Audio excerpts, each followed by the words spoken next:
Assalamualaikum warahmatullahi wabarakatuh. Berjumpa lagi bersama saya Rahma Dwi Astati. Saya mahasiswi dari Sekolah Tinggi Agama Islam Tanbihul Khofirin semester 1 program studi Ekonomi Syariah. Pada video kali ini saya akan memaparkan sedikit tentang awal perpecahan Islam. Nah, akan tetapi sebelum memasuki pembahasan, terlebih dahulu kita harus mengetahui bahwa Islam merupakan ajaran yang ditunjukkan kepada manusia untuk dijadikan sebagai dasar pedoman hidup di dunia. Ajaran ini diturunkan untuk dilaksanakan di tengah-tengah kehidupan masyarakat agar umat Islam memiliki kualitas hidup sebagai manusia, makhluk yang memiliki derajat yang mulia. Karena Islam merupakan suatu hubungan antara manusia dengan Allah, maka Islam berpokok pada ikatan sosial atas dasar akidah serta persaudaraan antara sesama kaum beriman, terlepas dari perhitungan rasial, bahasa, ataupun sejarah bangsa. Nah, sekarang kita memasuki pembahasan. Nah, yang pertama yaitu ada pengertian ahli sunnah wal jamaah. Ahli sunnah wal jamaah sering disingkat dengan aswaja, yang merupakan salah satu dari beberapa aliran dalam ilmu kalam atau teologi Islam. Ahli sunnah wal jamaah merupakan gabungan dari kata al-sunnah dan al-jamaah. Istilah ahli sunnah wal jamaah belum dikenal pada zaman Nabi Muhammad SAW maupun di masa Khulafaur Rasyidin. Bahkan di masa pemerintahan Bani Umayyah itu pun belum dikenal dengan istilah ahlu sunnah wal jamaah. Dan istilah ahlu sunnah wal jamaah untuk pertama kalinya dipakai pada masa pemerintahan Khalifah Abu Ja'far al-Mansur dan Khalifah Harun ar-Rasyid. Nah, dan secara etimologi, ahlu yang artinya pemeluk aliran atau pengikut mazhab, dan as-sunnah yang berarti jalan, dan al-jamaah yang artinya sekumpulan orang yang memiliki tujuan. Dan istilah Ahlussunnah wal Jamaah juga berasal dari hadis Nabi SAW yang diriwayatkan oleh Ibnu Majah, yaitu dari Anas bin Malik berkata, Rasulullah SAW bersabda, sesungguhnya Bani Israel akan berkelompok menjadi 71 golongan, dan sesungguhnya umatku akan berkelompok menjadi 72 golongan, dan semua itu akan dimasukkan ke neraka kecuali satu, yaitu al-jamaah. Hadis riwayat Ibnu Malik, Ahmad, Al-Lakail, dan lainnya. Dari pengertian hadis tersebut dapat dipahami bahwa umat Nabi Muhammad SAW akan terpecah belah menjadi 72 atau 73 golongan. Akan tetapi dari 72 atau 73 golongan tersebut hanya terdapat satu golongan yang akan selamat, yakni golongan yang mengikuti ajaran yang dilakukan oleh Nabi Muhammad SAW dan para sahabatnya, yakni mereka yang berpegang teguh pada al-jamaah. Nah, dengan demikian dapat disimpulkan bahwa ahlu sunnah wal jamaah adalah semua orang yang berjalan dan selalu menetapkan ajaran Rasulullah SAW dan para sahabatnya sebagai pijakan hukum yang baik dalam masalah akidah, syariah, dan tasawuf. Dan sepanjang sejarah, ahlu sunnah wal jamaah merupakan ajaran yang mayoritasnya didukung oleh umat Islam, yang diakui sebagai kelompok-kelompok baik besar maupun kecil di berbagai penjuru dunia Islam. Dan sedikitnya ada 53 negara yang mayoritasnya merupakan umat Islam yang bermadhab Sunni, termasuk Indonesia sendiri. Dan yang kedua, saya akan menjelaskan latar belakang lahirnya ahli sunnah wal jamaah. Munculnya ahli sunnah wal jamaah juga didasari dengan beberapa aspek. Aspek tersebut diantaranya yaitu yang pertama ada aspek agama. Aspek agama adalah aspek yang dilandasi oleh pemikiran agama tentang keyakinan umat Islam. Seperti halnya dalam bidang teologi ada Asy'ariyah dan Maturidiyah yang bermadhab Sunni. Dan sebelum adanya aliran Asy'ariyah yang didirikan oleh Abu Hasan al-Asy'ari, dalam masalah Mu'tazilah ia sudah sangat dipercaya oleh gurunya hidupnya.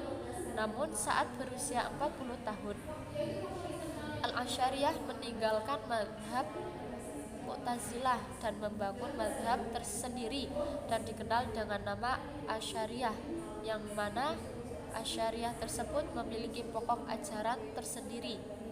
Nah, pokok ajaran tersebut diantaranya yaitu Tuhan mempunyai sifat, sementara Mu'tazilah berpendapat bahwa Tuhan tidak mempunyai sifat. Dan yang kedua ada Al-Quran bersifat qadim, tidak diciptakan, kebalikan dari pendapat Mu'tazilah. Dan yang ketiga ada Tuhan dapat dilihat di akhirat kelak. Sedangkan menurut Mu'tazilah Tuhan sendiri tidak bisa dilihat. Dan yang keempat ada perbuatan manusia diciptakan oleh Tuhan. Dan yang kelima ada Tuhan berkuasa mutlak dan tidak ada sesuatu apapun yang membatasi kekuasaannya. Yang keenam ada tidak ada posisi di antara dua posisi, atau yang biasa disebut al-manzilatain dan al-manzilatain, yaitu posisi antara kaum mukmin dan kafir, yang mana menurut Mu'tazilah orang mukmin yang berdosa besar tetap dianggap mukmin selama ia masih beriman kepada Allah Subhanahu wa taala dan kepada Rasulnya. Dan yang kedua ada aspek sosial dan politik. Nah, pada aspek ini beberapa aliran ataupun kelompok tumbuh karena sebab politik, kekuasaan, dan kekhalifahan. Tetapi bukan berarti faktor eksternal tidak ikut mempengaruhinya. Bahkan faktor dari luar juga sangat andil bagi tumbuhnya aliran-aliran keagamaan. Pada masa pemerintahan Khalifah Bani Umayyah dan Bani Abbasiyah, Islam sudah berkembang pesat, bahkan sudah sampai ke Indonesia dan ke Cina. Bahkan tidak hanya itu, sedangkan pada bagian barat juga Islam sudah meluas ke Afrika Utara, Aljazair, Maroko, bahkan hingga sampai ke Andalusis atau Spanyol. Dan perebutan pengaruh berbagai aliran keagamaan yang muncul pada saat itu untuk mendekati kekuasaan kekhalifahan, baik itu Mu'tazilah, Jabariyah, dan lain-lain. Dan hal tersebut memberikan dampak kefahaman bagi Ahlus Sunnah wal Jamaah, karena untuk disebarkan kefahamannya kepada masyarakat luas dengan didukung oleh khalifah yang ada pada dunia Islam. Dan yang ketiga, saya akan menjelaskan tentang awal terjadinya perpecahan Islam di Indonesia. Nah, ketika Nabi Muhammad SAW wafat, kaum muslimin masih bersatu dalam agama yang mereka jalani. Klasifikasi sosial ada pada saat itu terdiri dari 3 golongan, yaitu orang muslim, orang kafir, dan orang munafik. Namun begitu Nabi wafat, perselisihan di antara mereka terjadi tentang pemimpin yang akan menjadi pengganti Nabi Muhammad SAW. Dan setelah Nabi Muhammad SAW wafat, ditunjuklah Abu Bakar As-Siddiq yang disepakati oleh kaum muslimin sebagai khalifah pengganti Nabi Muhammad SAW. Namun setelah beliau wafat, kepemimpinannya berpindah tangan kepada Umar bin Khattab yang merupakan sahabat Nabi SAW, hingga akhirnya Khalifah Umar menemui ajalnya setelah ditikam oleh seorang budak Persia yang bernama Abu Lu'lu'ah al-Majusi. Dan setelah beliau wafat, digantikanlah oleh Khalifah Utsman bin Affan yang dibayat sebagai khalifah, di mana Khalifah Utsman sendiri memiliki kebijakan-kebijakan yang menjadi sasaran kritikan masyarakat. Dan pada masa Khalifah Utsman terjadi kekacauan serta berbagai propaganda masalah politik yang menurunkan jabatannya melalui amar ma'ruf nahi munkar, yang menyebabkan Khalifah Utsman wafat karena tidak bisa diselamatkan saat itu, sehingga hal tersebut berakhir dengan terbunuhnya Khalifah Utsman di tangan pemberontak. Dan masalah ini terjadi kian rumit ketika peristiwa tahkim pada masa pemerintahan Ali bin Abi Thalib dan ilmu kalam yang muncul karena interpretasi atau munculnya penafsiran Al-Quran maupun kajian terhadap hadis yang bersifat teologis. Di antara sekian banyak ilmu kalam yang bermunculan ialah Syiah, Khawarij, Murji'ah, Qadariyah, Jabariyah, dan Mu'tazilah yang berakhir dengan terjadinya peristiwa Mihnah yang menjadi sebab awal terbentuknya aliran Ahlussunnah wal Jamaah. Dalam sejarah Islam diterangkan bahwa perpecahan golongan itu mulai memuncak setelah terbunuhnya Khalifah Utsman bin Affan. Sebagaimana yang dikatakan oleh Terry Peck, hal itu yang menjadi sebab perpecahan pendapat kaum muslimin, yaitu satu golongan yang dendam atas Utsman bin Affan dan mereka adalah orang-orang yang membayat Ali bin Abi Thalib radhiyallahu anhu, dan satu golongan yang dendam atas terbunuhnya Utsman dan mereka adalah golongan yang mengikuti Muawiyah bin Abi Sufyan radhiyallahu anhu. Setelah peristiwa terbunuhnya Khalifah Utsman bin Affan, perpecahan semakin memuncak sehingga terjadilah perang Jamal, yaitu perang antara kubu Ali dengan kubu Aisyah, dan perang Siffin, yaitu perang antara kubu Ali dengan kubu Muawiyah. Dan yang terakhir saya akan menjelaskan tentang aliran-aliran ahli sunnah wal jamaah. Yang pertama ada aliran Syiah. Aliran Syiah adalah aliran yang berasal dari kata tasyayu yang berarti patuh atau mentaati. Sedangkan menurut istilah Syiah adalah kelompok aliran atau paham yang mengidolakan bahwa Ali bin Abi Thalib dan keluarganya merupakan imam-imam atau para pemimpin umat Islam setelah Nabi Muhammad SAW. Dan dalam aliran Syiah ini ada beberapa kelompok seperti Syiah Isna Asyariyah, Syiah 12 Imam, Syiah Zaidiyah, Syiah Az-Zahariyah, Syiah Al-Bidayah. Adapun ajaran-ajaran Syiah adalah sebagai berikut, yaitu ada tauhid, keadilan, nubuwah, ma'ad, imamah. Dan yang kedua ada aliran Khawarij. Aliran Khawarij adalah aliran yang muncul disebabkan karena Khalifah Ali bin Abi Thalib menerima perundingan yang diberikan oleh Muawiyah bin Abi Sufyan, yang mana pengajuan perundian atau tahkim bahwa hasilnya mengangkat Muawiyah sebagai khalifah.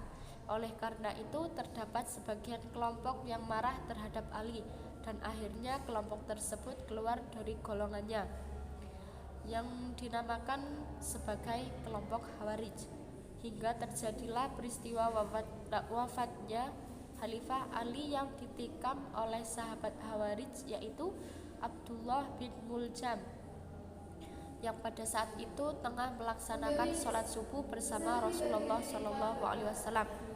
Dan yang ketiga ada aliran Murji'ah. Murji'ah artinya orang yang menunda penjelasan kedudukan orang yang bersengketa, yaitu Ali dan Muawiyah serta setiap pasukannya pada hari kiamat kelak. Doktrin-doktrin pokok aliran Murji'ah ialah penangguhan terhadap keputusan Ali dan Muawiyah hingga Allah memutuskannya kelak di akhirat. Penangguhan Ali untuk menduduki ranking keempat dalam peningkatan Khalifah Ar-Rasyidin. Pemberian harapan atau giving of hope terhadap orang muslim yang berdosa besar untuk memperoleh ampunan dan rahmat dari Allah Subhanahu wa taala. Dan yang keempat ada aliran Jabariyah. Paham Al-Jabar pertama kali diperkenalkan oleh Ja'ad bin Dirham yang kemudian disebarkan oleh Jaham bin Sofyan dari Khurasan. Dalam sejarah teologi Islam, Jaham tercatat sebagai tokoh yang mendirikan aliran Jabariyah dalam kalangan Murji'ah. Nah, doktrin-doktrin dari ajaran aliran Jabariyah adalah: yang pertama, manusia tidak mampu untuk berbuat apa-apa.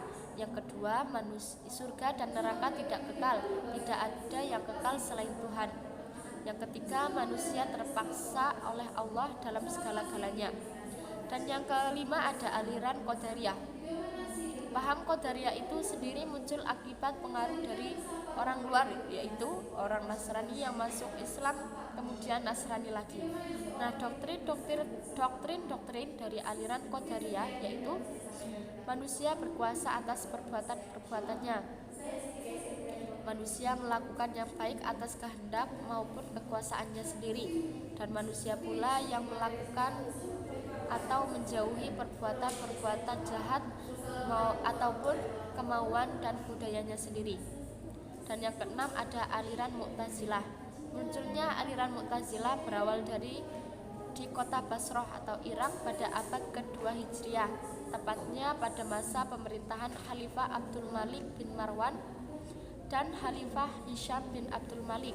Pelapornya adalah seorang penduduk Basrah, mantan murid Al-Hasan Al-Basri yang bernama Wasil bin Atha Al-Manzul Al-Khosal.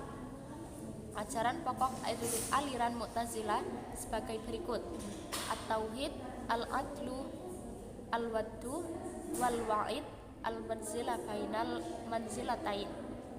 Nah, mungkin cukup itu videonya, dan kesimpulan dari apa yang sudah saya jelaskan tadi adalah Aswaja atau ahli sunnah wal jamaah mempunyai dua pengertian, yaitu secara bahasa dan secara istilah. Secara bahasa, ahlun berarti keluarga atau golongan, sedangkan sunnah berarti orang yang mengikuti perkataan, pemikiran, dan tingkah laku Nabi Muhammad SAW. Dan wal jamaah berarti mayoritas ulama dan jamaah umat Islam pengikut sunnah Rasul. Aswaja masuk ke Indonesia pada abad ke-7 pada masa pemerintahan Bani Umayyah. Fakta yang menunjukkan sejarah bahwa titik awal munculnya persoalan pertama ini ditandai dengan lahirnya kelompok-kelompok dari kaum muslimin yang telah terpecah belah, yang semua itu diawali dengan persoalan politik yang kemudian memunculkan kelompok-kelompok yang berbagai aliran teologi dan pendapat yang berbeda-beda aliran tersebut. Dan mungkin cukup sekian video saya untuk kali ini. Apabila ada kekurangan pembahasan, saya mohon maaf. Sekian dari saya. Wassalamualaikum warahmatullahi wabarakatuh.